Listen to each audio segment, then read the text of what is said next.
Assalamualaikum, selamat pagi anak-anak. Selamat berjumpa kembali dengan Bu Siti.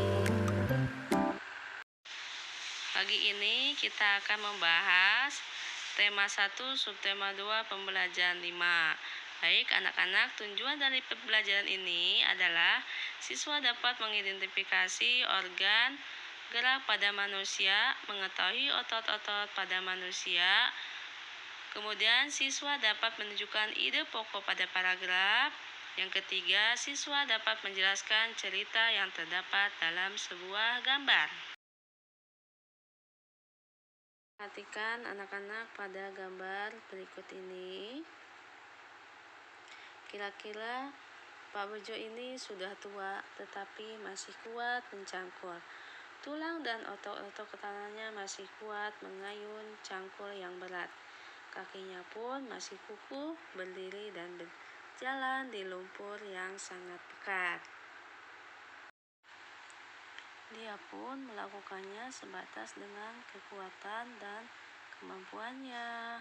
Bagaimana anak-anak tanggapan kalian pada gambar tersebut? Apakah anak-anak pernah melakukan kegiatan sehari-hari menggunakan tenaga? Tentu pernah ya anak-anak. Nah, tahukah kamu apa itu otot? Otot adalah jaringan yang ada di dalam tubuh manusia berupa alat gerak aktif yang menggerakkan tulang sehingga menyebabkan suatu organisme atau individu dapat bergerak. Otot bekerja dengan cara berkontraksi dan berelaksasi. Fungsi otot pada manusia diantaranya yang pertama ada menjalankan dan melaksanakan kerja, contohnya berjalan, mengangkat dan memegang. Yang kedua, menggerakkan jantung. Dan yang ketiga adalah mengalirkan darah yang terdiri atas zat-zat yaitu nutrisi, oksigen, dan lain-lain. Berikut ini macam-macam otot pada manusia. Yang pertama, otot polos. Otot polos adalah otot yang bekerja tanpa kesadaran kita yang dipengaruhi oleh sistem saraf tak sadar atau saraf otonom. Atau otot polos dibentuk oleh sel-sel yang terbentuk gelendong di mana kedua ujungnya runcing dan mempunyai satu inti sel. Kemudian, otot polos memiliki ciri-ciri otot polos. Yang pertama adalah waktu kontraksi antara 3-180 detik. Bentuk dari polos adalah gelendong, terletak pada organ dalam, memiliki satu inti sel yang berada di tengah, menggerakkan dari otot polos lambat dan mudah lelah, dipengaruhi oleh saraf otonom.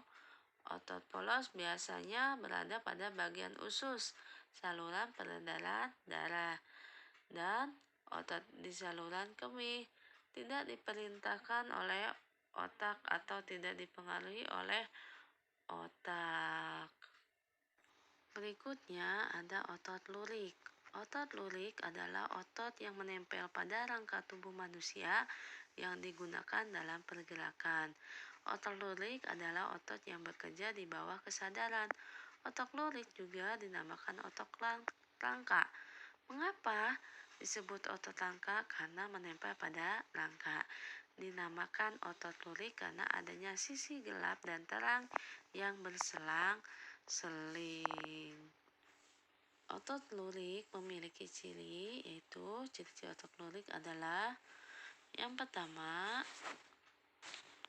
bentuk silindris dengan garis gelap terang, melekat pada rangka, bekerja secara sadar dengan perintah otak, cepat dan mudah lelah, bentuk yang panjang dan memiliki banyak inti sel atau multisel, mempunyai pigmen mioglobin, inti sel yang berada di tepi. Misalkan contohnya, ketika otak memerintahkan untuk bekerja, maka otot pun akan bekerja. Seperti pada gambar berikut ini, ketika otak memerintahkan untuk mengangkat beban, maka otot lurik pun siap bekerja. Ja. Ya. Berikutnya ada otot jantung. Otot jantung adalah otot yang bekerja secara terus-menerus tanpa istirahat atau berhenti. Otot jantung merupakan perpaduan antara otot lurik dan otot polos. Karena adanya persamaan yang ada pada otot jantung. Misalnya, memiliki sisi gelap terang dan inti sel yang ada di tengah, otot jantung berfungsi dalam memompa darah ke seluruh tubuh. Otot jantung bekerja di bawah kesadaran manusia. Saraf yang memengaruhi otot jantung adalah saraf simpatik dan parasimpatik. Oke, berikut ini adalah ciri-ciri otot jantung. Di antaranya adalah otot jantung berbentuk silindris, memiliki percabangan.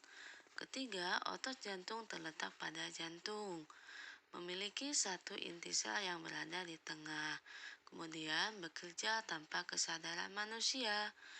Yang terakhir, ciri-ciri otot jantung adalah bekerja terus-menerus dan tidak membutuhkan istirahat.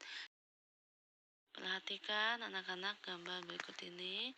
Di sini ada anggota tubuh kita yang memiliki otot pada manusia, yaitu yang pertama ada otot polos. Otot polos ini terdiri di bagian tubuh kita. Salah satunya adalah alat pencernaan kita. Kemudian ada otot lurik.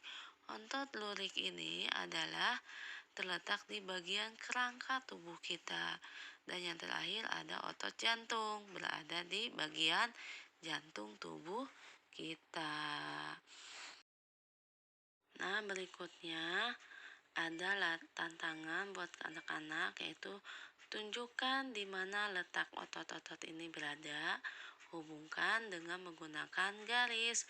Silakan anak-anak tulis di buku tulis lalu kirim ke WA Bu Siti. Oke. Selanjutnya anak-anak, di sini ada bacaan otot manusia. Kemudian ada tantangannya, yaitu menuliskan ide pokok. Contohnya yang pertama itu nomor 1 itu contoh ide pokok paragraf 1 ya. Kalian lanjutkan cari ide pokok tersebut di bacaan yang berjudul otot manusia tersebut. Di situ ada 6 paragraf. Berikutnya ada 2 macam desain dalam membuat koper, yakni koper dengan latar berwarna putih dan tulisan sederhana. Pada jenis ini tidak ada gambar yang memenuhi halaman, bahkan terkadang hanya berisi judul, nama pengarang, nama penerbit. Dengan demikian, yang nampak dominan adalah warna putih dan ruang kosong. Ruang kosong semacam ini dimaksudkan sebagai ruang yang lega agar mata tidak sesak terpenuhi oleh gambar. Ya, jadi kelihatan ya tulisannya. Yang kedua, ada desain penuh warna dan gambar. Pada jenis ini, bagian yang dominan adalah gambar ilustrasi dan judulnya. Selain itu juga disajikan permainan warna yang mencolok dan bervariasi. Di sini ada gambarnya ya, melihat ya. Jadi anak-anak bisa membedakan mana gambar yang bervariasi atau berwarna dan mana yang tidak berwarna ya. Kalau yang tidak berwarna itu lebih mencolok ke tulisannya. Demikian pembelajaran hari ini. Wassalamualaikum warahmatullahi wabarakatuh. Terus semangat anak hebat dan selamat belajar dari rumah.